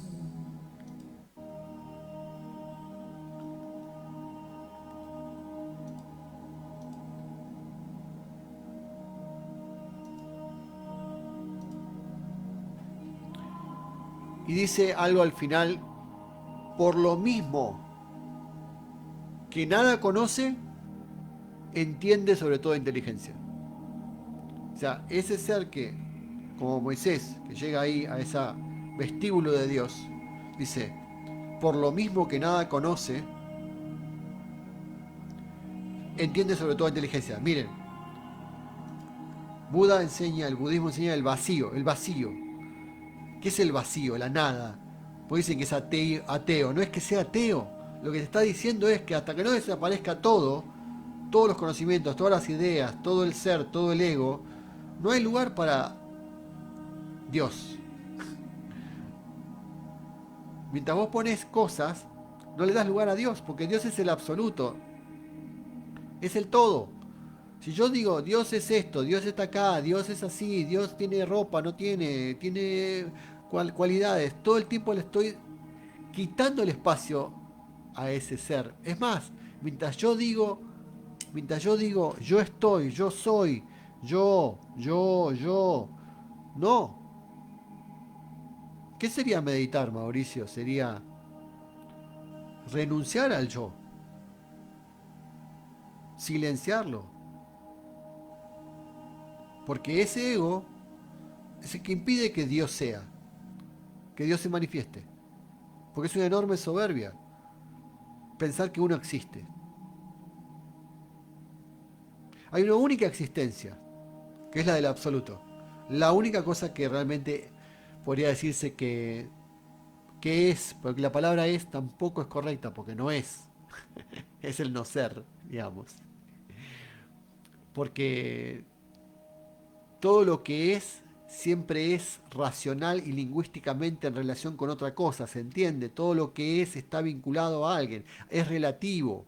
todo lo que es está condicionado, todo lo que es está en el tiempo-espacio, o está al lado de, o después que, entonces en esa medida no es Dios ni el absoluto, son cosas que son pasajeras y que son dependientes, y Dios y el absoluto no depende, no es relativo.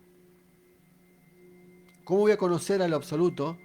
Desde las ideas relativas. Por eso la mística apofática es negativa, es negar, decir, esto no, no, no, no, descarto, descarto, descarto, descarto, quito, quito, saco, saco, saco, saco, como Miguel Ángel cuando quería hacer una escultura y decía, voy a sacar la figura de adentro de la piedra, simplemente le saco cosas para que la figura salga, emerja, porque Miguel Ángel obviamente era un intuitivo.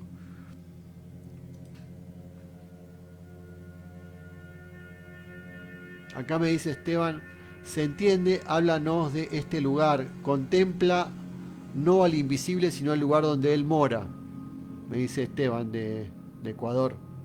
A ver, se entiende, háblanos de este lugar. Ah, de donde dice contempla no al invisible, sino al lugar donde él mora.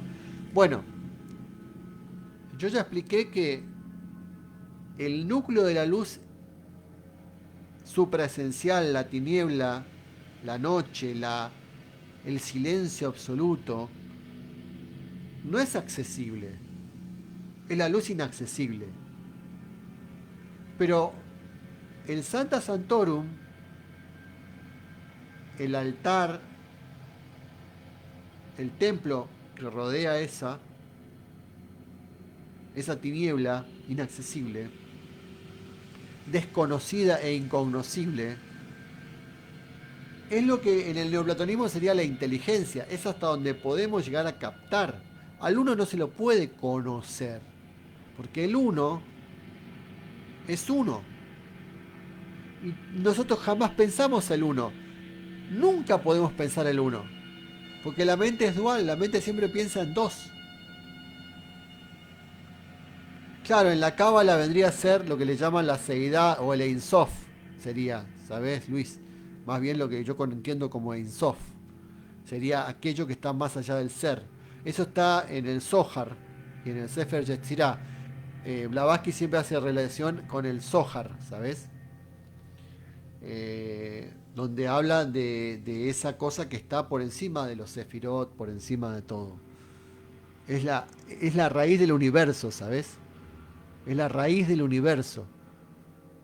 Ahora, vos me dirás, y vos, Luis Miravalles, y vos, Esteban Sandro Torres, y vos, Mauricio Marván, y vos, Matías Peralta, y vos, Mariano Carucci, ¿cómo pueden decir que pueden acceder a esa luz inaccesible, a esa raíz del origen del absoluto del todo el universo? ¿Quiénes son ustedes, hormiguitas? Ustedes, alimañas. Y, y la respuesta que les voy a dar es que el absoluto, como no tiene tiempo ni espacio, como no tiene tiempo ni espacio, como el absoluto no es nada, es la nada. Por eso Eckhart le encantaba hablar de Dios como la nada. Por eso el budismo habla del vacío. Porque la nada y el vacío abrazan a todas las cosas en sí mismas, ¿se entiende? Solo hay lugar para todo en la nada. La nada, como un vacío absoluto, es lo único que puede contener todas las cosas. Por eso que Aristóteles decía que el ojo estaba hecho de todas las cosas. O sea, que el ojo era algo que podía reflejarlo todo, porque estaba vacío. Creo que un poco tiene que ver con los colores esos. Creo que el blanco dicen que es la suma de todos los colores, pero es porque justamente al no tener ningún color pues, es como la raíz de todo. La mejor comprensión de esto se las puedo recomendar en el libro que se llama El Aleph, en un cuento del Aleph de Borges, que habla de una letra de la Cábala hebrea, que es el alfa, digamos, la primera letra, porque es el origen.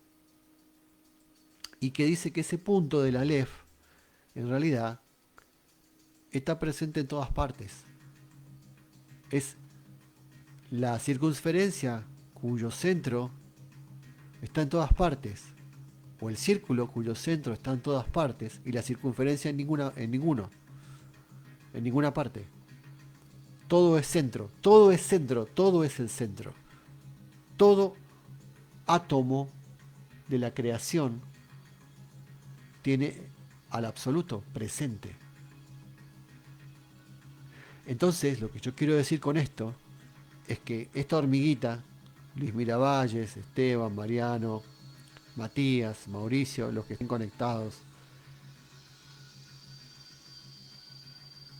no es tal hormiguita, porque ahí está la paradoja de la misericordia o de la maravilla, la magia, ¿no? Que si todo tiene esa presencia absoluta, porque no existe el tiempo-espacio, ni hay seres, no hay seres. No existe la multiplicidad de los seres. Eso es una ilusión. Es parte de un juego. Los hindúes le llaman la lila. El juego, es un juego. Un juego hiperrealista, hipercomplejo. Tanto es así que hay universos enteros que parecen reales. Fíjate vos que los estudiamos como reales. Pero siendo parte de ese juego, tenemos en la raíz de la conciencia, que como diría Hegel, se despierta en el hombre, es el momento en que el espíritu tiene autoconciencia, y entonces puede percibir con la inteligencia del logos, en una razón pequeña que tiene como una participación del logos, puede percibir esta naturaleza, esta realidad. Los filósofos lo han entendido, los artistas lo han entendido, los místicos lo han entendido, lo han intuido. Se puede intuir que sos, que sos parte de algo más grande, que sos una pequeña chispa de eso, y que todo es eso. Esa es la mirada del iluminado, del místico. Y cuando logra ver eso, todo le parecen naderías. Las discusiones políticas, las fronteras, las religiones, el tener razón, el poder. Entonces, bueno, yo los invito a que busquen cada uno su manera, porque no existe una manera. Porque el condicionamiento cultural, el condicionamiento de las vidas pasadas, como yo le dije que yo creo en eso, te hace un ser distinto. Entonces, lo que a uno lo emociona, a otro no. Lo que a uno lo despierta, a otro no. Lo que uno lo estimula, a otro no. Los incentivos son distintos. Y tiene que ver con las experiencias vividas en esta vida y en otras. Lamento si a alguien le choca que hable de reencarnación, porque a mí me lee mucha gente católica y le puede caer mal esto, ¿no? Si llego a subir este video en mi canal, eh, que, que está lleno de católicos que me vieron los videos de catolicismo, van a decir, pero este muchacho no tiene nada, está todo confundido. Pero yo no quería hablar por respeto, no hablaba de estas cosas. Porque yo no quiero herir susceptibilidades, pero yo creo que somos almas muy viejas. O sea, almas que tienen muchas experiencias. Y esas experiencias hacen que de pronto sintamos un amor por Jesús. Otros lo sienten con, no sé, con Alá o Mahoma. Otros sienten una cercanía con Krishna. Otros con Buda. Y otros con Quetzalcoatl. Y, y eso es hermoso. Hay gente que, ¿saben qué? Le molesta esto que estoy diciendo. Porque dice, no, no, pero ¿cómo todos los dioses son verdaderos? ¿Todas las religiones son verdaderas? ¿Todos los caminos son verdaderos? No. Tiene que haber una única verdad. Y ahí hay un error, que es no entender que cada cosa que decimos está condicionada por una mente, un cerebro, que percibe las cosas solamente desde un punto de vista. Eso lo decía Nietzsche y lo han dicho todos los filósofos, ¿no? O sea, esa percepción está condicionada por la cultura, pero también está condicionada por las vidas pasadas y por la vida presente y por los estímulos recibidos. Entonces, ¿qué te suena como real?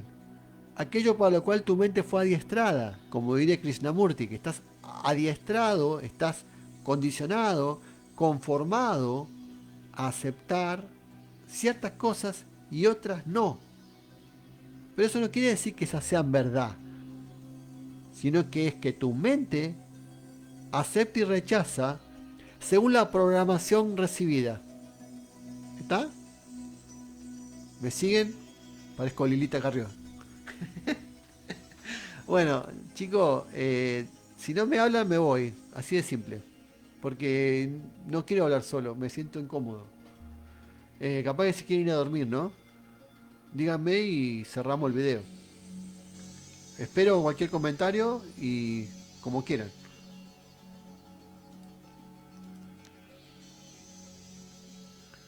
No los quiero saturar y ni siquiera sé si están ahí porque capaz que estoy hablando solo. Sí, Luis, acá me dice Esteban que sigamos con la teología mística. Y Luis me dice que si quiere tirar temas. Bueno, dale. Yo podría leer un pedacito más de la teología mística. A ver. Y mientras Luis me tira algún tema. Lo que pasa es que yo necesito que me interrumpan porque yo cuando estoy dando clases con mis alumnos, este, los chicos interrumpen todo el tiempo, ¿no? Pero a veces ellos te preguntan lo que les interesa, porque ustedes tienen que darse cuenta que sus mentecitas están condicionadas por intereses. Ven TikTok y escuchan reggaetón. Imagínate yo cómo le hablo a una mente reggaetoneada y tiktokera de Dionisio Areopagita. ¿Cómo hago? Explíquenme cómo hago. Entonces, entonces yo estoy acostumbrado a esa interrupción y esas mentes dispersas, ¿no? TikTokeras. Chicos, les digo a ustedes, más de 30 segundos les parece que es una locura, ¿no? Un video.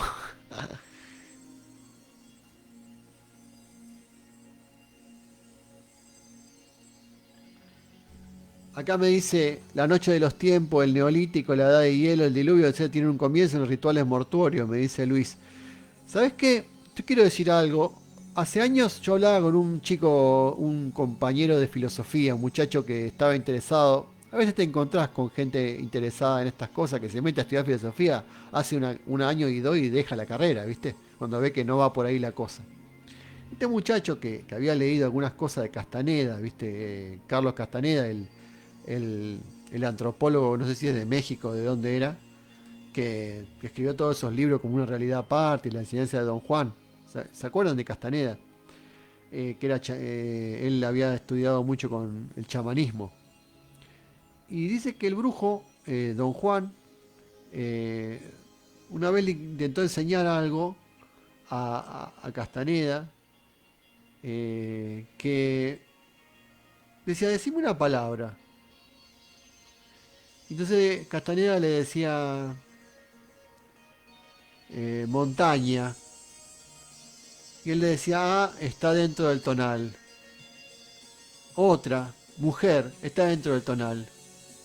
Le decía otra palabra, decía, universo, está dentro del tonal. Dios, está dentro del tonal. ¿Qué significaba? Que todas las palabras entraban en una cosa que él llamaba el tonal, que era como el mundo de la ilusión, podría decirse, ¿no? Algo así. En la medida en que tiene materia, que tiene forma, no es la verdad, no es Dios. O sea, no es.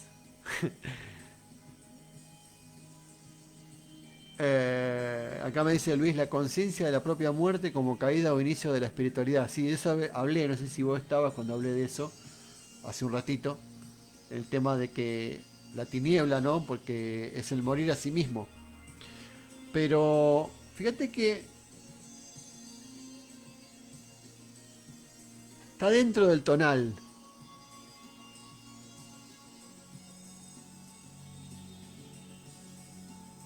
¿Por qué teología negativa? Por eso. Los hindúes fueron los creadores de la teología negativa, porque decían neti neti, neti neti. ¿Qué significa? neti, neti, en sánscrito. No es esto, no es aquello. No es esto, no es aquello. O sea, ¿quiénes crearon la teología negativa? Los hindúes. Siempre son los hindúes antes que todos. Son los primeros en todo lo que es espiritual. Ellos son los primeros. Toda la espiritualidad está en India. Si ustedes dicen, ay no, porque Dionisio, porque Plotino, porque Platón, porque Santo Tomás, porque San Agustín, porque Orígenes, Clemente, todo eso estaba en la India, en los Upanishads. Lean los Vedas, lean los Puranas, lean los Bhagavad Gita. Ahí está. Miles de años antes de Cristo. Miles de años antes incluso de Buda.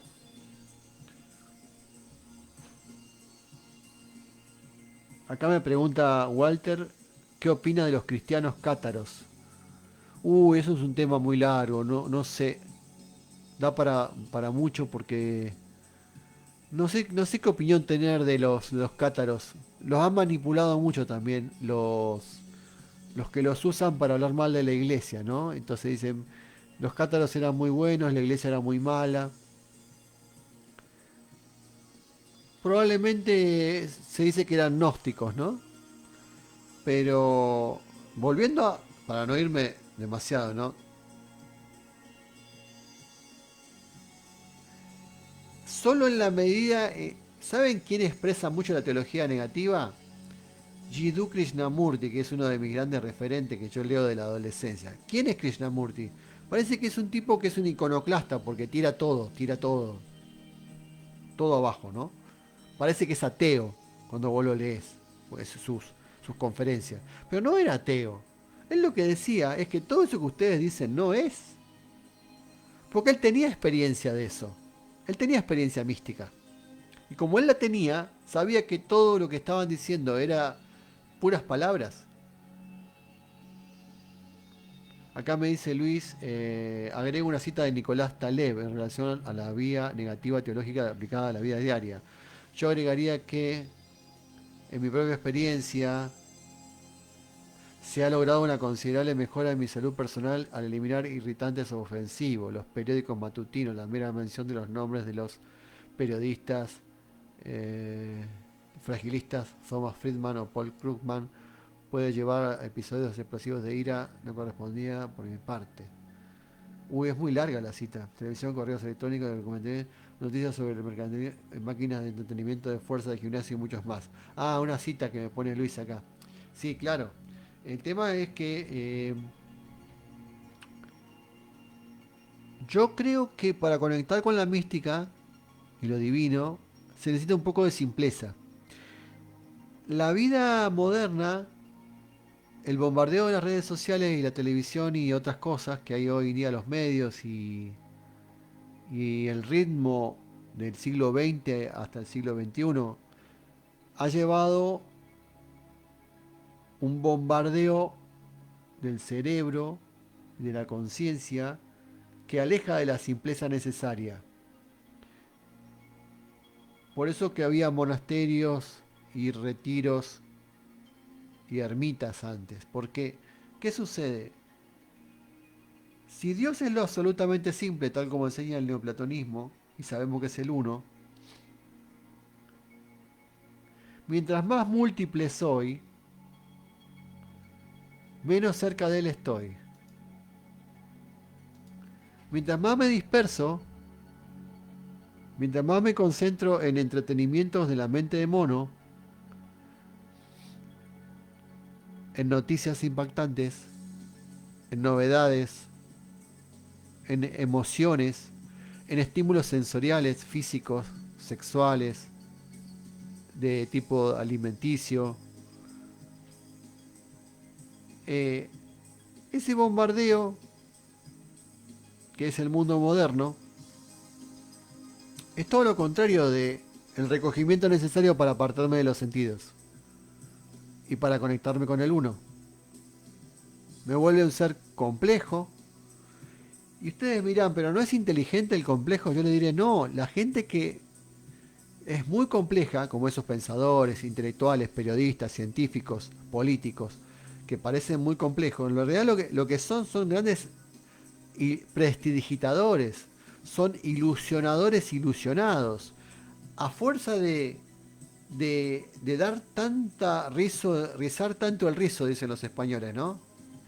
Dan la impresión de sabiduría, dan la impresión de saber, pero lo que tienen es una infinita ignorancia, pero la disfrazan de conocimiento y se autoconvencen de que saben. Entonces hay una vía que extravía.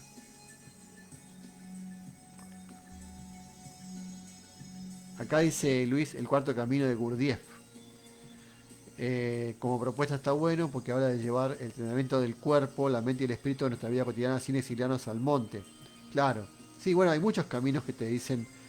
El cristianismo también te enseña una vida en la realidad cotidiana. Independientemente de él, hay muchas sectas que ocurren con esta propuesta.